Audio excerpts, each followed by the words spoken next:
రాధా మనోహర్ దాస్ క్రైస్తవులకు వ్యతిరేకమా లేకపోతే దుర్మార్గానికి వ్యతిరేకని, అవినీతికి వ్యతిరేకని, జాతి వ్యతిరేకులకు వ్యతిరేకని, ధర్మ వ్యతిరేకులకు వ్యతిరేకని.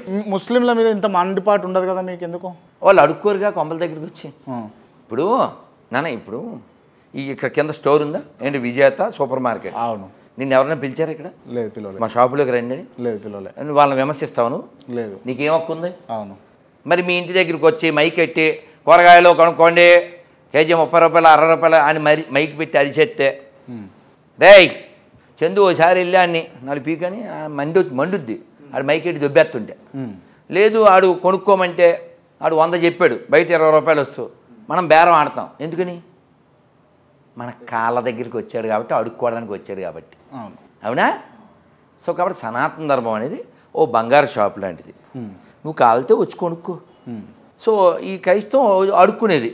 ఇప్పుడు పాస్టర్లు ఉన్నారు, పాస్టర్ల వలన లోకానికి ఉపకారం ఒకటి చెప్పు, ఒక ఉపకారం చెప్పు, కొంపల దగ్గరికి వెళ్ళి మతం మార్చేసి దశం భాగాలు